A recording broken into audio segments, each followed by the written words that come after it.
Keteb dans sa chronique Regard sur le Sahel.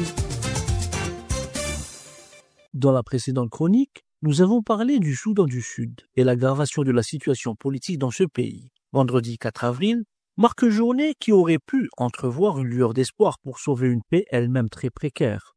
En effet, le président ougandais Yoweri Museveni a quitté la capitale Juba après avoir rencontré la majorité des protagonistes du conflit, sauf une personnalité clé dans cette affaire, le vice-président Riek Machar, placé en résidence surveillée, que le chef de l'État ougandais n'a pas jugé utile de rencontrer. Il faut dire que Yoweri Museveni est l'un des garants de l'accord de paix de 2018, signé principalement par Salva Kiir et son rival Riek Machar.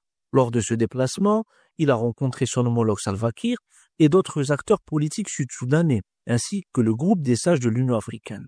Mais le président ougandais n'a, semble-t-il, pas jugé souhaitable de rencontrer le vice-président Riek Machar, qui est toujours en résidence surveillée, malgré de nombreux appels à sa libération et à la restauration d'un dialogue pour désamorcer la crise. Dans les faits, l'Ouganda est un allié de Salva Kiir. Depuis début mars, Kampala soutient militairement l'armée sud-soudanaise face au combat qui embrase le haut du Nil au nord-est du pays. Selon un rapport de l'International Crisis Group, IGC, la situation précaire menace le fragile gouvernement d'unité formé dans le cadre d'un accord de paix de 2018 qui a mis fin à 5 années de guerre civile dans le pays. Pour l'ICG, ces événements seraient les effets directs du conflit au Soudan voisin. L'imbrication des deux conflits est désormais évidente. La situation présente au Soudan du Sud trouve son origine dans la guerre qui déchire le Soudan depuis avril 2023, et plus particulièrement à la coupure de l'oléoduc servant à exporter le pétrole sud-soudanais vers Port-Soudan.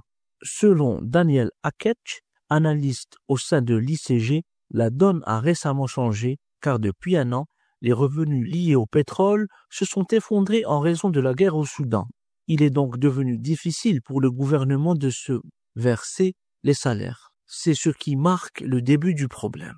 Ainsi, coupé de sa principale source de fonds qui servait la stabilité de son gouvernement, Salva Kiir s'est récemment rapproché du général Hamiti, chef des forces de soutien rapide FSR, s'éloignant ainsi du président El-Burhan à la tête de l'armée soudanaise. Cette dernière, elle, aurait réactivé d'anciennes connexions avec les milices Nouer affiliées à Riek Machar dans le Haut-Nil.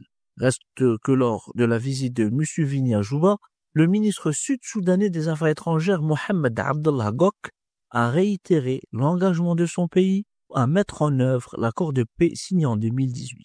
Nous avons assuré à Yoweri Museveni que le gouvernement du Soudan du Sud est très engagé à mettre en œuvre les dispositions sécuritaires de l'accord de paix. Et le président ougandais va rencontrer d'autres officiels sud-africains sud-soudanais ici à Juba. La déclaration, pour rappel, a été faite lors du premier jour de la visite de Museveni au Soudan du Sud. Pour le moment, les observateurs craignent qu'entre les paroles et les actes, Juba préfère les paroles. À bientôt pour une nouvelle chronique.